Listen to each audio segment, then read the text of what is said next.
और आइए बड़ी खबर आपको सबसे पहले बताएंगे। बस लिस्ट का इंतजार रह गया है क्योंकि यूपी बीजेपी प्रदेश संगठन में होली से पहले का ये फेरबदल तय है। संगठन के 3 प्रदेश उपाध्यक्ष, 2 प्रदेश महामंत्री और चुनाव प्रबंधन इंचार्ज, इनकी तैनाती होनी है। बीजेपी के जिला और बूथ मंडल कमेटी के पदाधिकारी 15 मार्च के बाद बदले जाएंगे। ये बड़ी जानकारी आपको दे रहे हैं। एमएलसी के मनोनीत होने वाले नामों की सूची केंद्र को भेजी गई है। बीजेपी के कुछ क्षेत्रीय अध्यक्षों और पदाधिकारियों को एमएलसी मनोनयन तोहफा मिल सकता है। क्षेत्रीय अध्यक्षों के साथ साथ प्रदेश पदाधिकारियों को विधान परिषद भेजने की तैयारी है। यूपी बीजेपी के नए पदाधिकारियों की लिस्ट किसी भी वक्त जारी हो सकती है। भूपेंद्र चौधरी ने कहा है कि केंद्रीय नेतृत्व को नाम भेज दिए गए हैं। मंजूरी मिलने के बाद नामों का ऐलान किया जाएगा। तो होली से पहले का ये एक बड़ा फेरबदल आप तय मानिए। बस कभी भी लिस्ट जो है वो सामने आ सकती है। संगठन के कुछ लोगों को मिल सकती है नई जिम्मेदारी, बड़ी जिम्मेदारी, जिसमें 2 प्रदेश महामंत्री की नई तैनाती होनी है। हमारे सहयोगी ने भूपेंद्र सिंह चौधरी से बात की है, आइए सुनिए। हमारे यहाँ संगठन का कार्यकाल 2024 तक जून तक निर्धारित है। कुछ आंशिक पुनर्गठन के लिए प्रस्ताव भेजे हैं। केंद्रीय पार्टी का जैसे अनुमोदन होगा घोषणा हो जाएगी। बिल्कुल अंतिम सवाल है सर कि जिस तरीके से जो विधानसभा की 2 सीटें, विधान परिषद की 2 सीटें खाली हैं, मनोनयन भी होना है, तो वो किस स्तर पर है सर? जैसे चुनाव की घोषणा होगी हम अपनी पार्टी के प्रत्याशी चयन की प्रक्रिया करके मैदान में आएंगे। 2 विधानसभा के उपचुनाव होने हैं, 2 विधान परिषद के उपचुनाव होने हैं। तो बहुत तेजी से हम लोग उस प्रक्रिया को पूरा करेंगे। मनोनयन की सूची भेज दी गई? हाँ, निश्चित रूप से। और संकेत मिश्रा हमारे सहयोगी लाइव इस समय मौजूद हैं, उनसे बात करते हैं और जानकारी लेते हैं, जो कि इस समय भूपेंद्र सिंह चौधरी के साथ बातचीत भी कर रहे थे। संकेत, आपकी पूरी बातचीत को सुना, लेकिन ये तो तय है कि होली से पहले ये बड़ा फेरबदल देखा जाएगा। किसको जिम्मेदारी मिलती है और किस तरह की बड़ी जिम्मेदारी मिलती है, ये देखना बहुत जरूरी हो जाता है। लेकिन संगठन के 3 प्रदेश उपाध्यक्ष और 2 प्रदेश महामंत्री और चुनाव प्रबंधन इंचार्ज पर तैनाती होनी है। ये नई लिस्ट कब तक जारी हो सकती है, क्या आपके सोर्सेस बता रहे हैं संकेत? बिल्कुल, देखिए भारतीय जनता पार्टी से 3 बड़ी खबरें हैं। पहली खबर यह है कि भारतीय जनता पार्टी का जो प्रदेश संगठन है उसमें बदलाव होना है।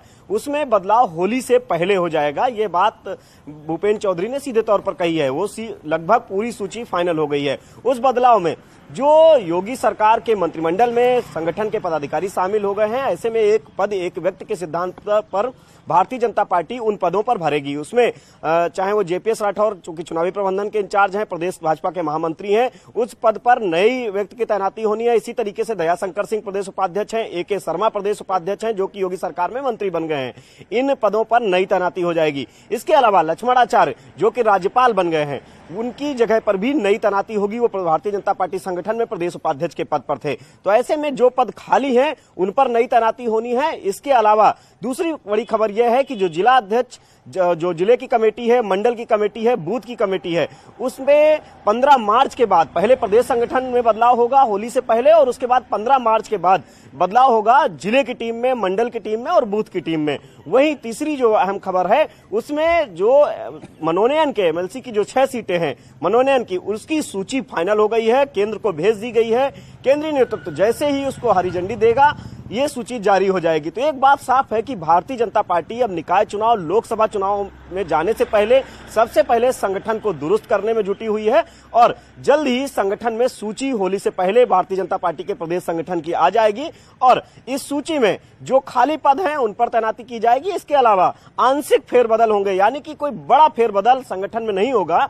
ये केंद्रीय नेतृत्व से जो बातचीत हुई है, जो मंथन हुआ है संगठन फेरबदल को लेकर शीर्ष नेतृत्व पर भारतीय जनता पार्टी के प्रदेश संगठन से, वो यही बात सामने आ रही है कि मतलब ये 2024 लोकसभा चुनाव से पहले एक बड़ी रणनीति आप कह सकते हैं कि चुनाव से पहले यहां पर संगठन को और मजबूती मिल सके, इसलिए ये एक नई दिशा में काम किया जा रहा है। संकेत, लेकिन एक सवाल ये भी कि नई लिस्ट जो जारी होनी है, जिसका इंतजार किया जा रहा है बेसब्री से, किन नए नामों को, किन नए चेहरों को जगह मिल सकती है? किसी नाम के बारे में आपके पास जानकारी पहुंची हो?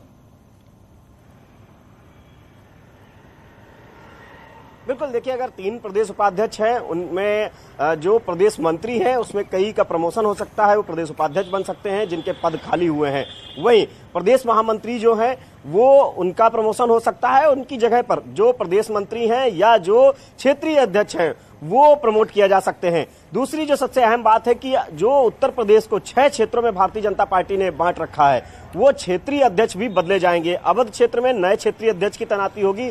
इसी तरीके से गोरख क्षेत्र में, काशी क्षेत्र में, ब्रज क्षेत्र में नए क्षेत्रीय अध्यक्ष की तैनाती होनी है। जाहिर सी बात है, तमाम तरह के नाम हैं, उन पर मंथन किया गया है और जल्द ही ये सूची जारी हो जाएगी। दरअसल भारतीय जनता पार्टी का जो संगठन है प्रदेश स्तर का, उसने ये सूची पूरी तरीके से तैयार कर ली है और ये फेरबदल होली से पहले प्रदेश संगठन में हो जाएगा और क्षेत्रीय अध्यक्ष जो है वो भी बदल जाएंगे होली से पहले। तैयार है, बस सूची का सामने आने का इंतजार, और होली से पहले तो ये फेरबदल तय माना जा रहा है। शुक्रिया आपका संकेत, जानकारी के लिए। बढ़ रहे हैं आगे। समाजवादी पार्टी के गठबंधन के तहत राज्य की सभी 80 सीटों पर अब चुनाव लड़ने पर बीजेपी ने अखिलेश पर निशाना साधा। इस पर आपको बताएं कि प्रदेश बीजेपी अध्यक्ष भूपेंद्र सिंह चौधरी ने कहा है कि सपने देखने का हक सभी को है। वहीं डिप्टी सीएम ब्रजेश पाठक ने कहा है कि पिछले कई चुनावों में राज्य की जनता ने गठबंधन को नकारा है। दोनों नेताओं ने दावा किया है कि आगामी लोकसभा चुनाव में बीजेपी कामयाबी का नया इतिहास रचने जा रही है। और अखिलेश जी को मूल्यांकन करना चाहिए, समीक्षा करनी चाहिए उन्हें अपनी, कि 2014 का लोकसभा चुनाव, 2019 का लोकसभा चुनाव, 2017 का विधानसभा चुनाव, 2022 का विधानसभा चुनाव, बड़े अंतर से भाजपा जीती है और वो हर चुनाव में किसी न किसी दल के साथ गठबंधन में रहे। जनता सब जानती है, समाजवादी पार्टी के समय जिस प्रकार की अराजकता, गुंडागर्दी, बेईमानी, सरकारी भर्तियों में किस प्रकार की लूट होती थी, किस तरह का भ्रष्टाचार होता था, किस तरह का भाई भतीजावाद होता था, किस तरह का जातिवाद होता था, ये जनता सब जानती है। उत्तर प्रदेश में कई गठबंधन हो चुके हैं 2014 से लेकर के और 22 तक। 2014 में, 17 में, 19 में, 22 में उत्तर प्रदेश की जनता ने उन्हें बुरी तरह नकार दिया है सभी गठबंधनों को। 2024 में जब लोकसभा का चुनाव होगा, भारतीय जनता पार्टी 2014 के परिणाम को पुनः दोहराएगी और देश में माननीय प्रधानमंत्री नरेंद्र मोदी जी के नेतृत्व में प्रचंड बहुमत की सरकार पुनः बनेगी। तो वहीं आपको बताएंगे डिप्टी सीएम ब्रजेश पाठक ने एक बार फिर से अखिलेश यादव पर निशाना साधा। उन्होंने आरोप लगाया कि समाजवादी पार्टी पूरी तरह से डिरेल हो गई है और उनके पास ना नीति है ना नीयत है। ब्रजेश पाठक ने कहा है कि राज्य की जनता ने समाजवादी पार्टी को नकार दिया है। विपक्ष की चुनौती को किस तरह से देखते हैं? निकाय चुनाव है सामने और उसके बाद फिर लोकसभा का चुनाव है और अखिलेश यादव निकल रहे हैं। विपक्ष उत्तर प्रदेश में एकदम नगण्य स्थिति में है, बुरी तरह से डिरेल्ड है। उनके पास ना कोई नीति है, ना कोई एजेंडा है। जनता ने बुरी तरह नकार दिया है। जब जब वो सत्ता में रहे, अराजकता, गुंडई हावी रही है। प्रदेश की जनता अभी भूली नहीं।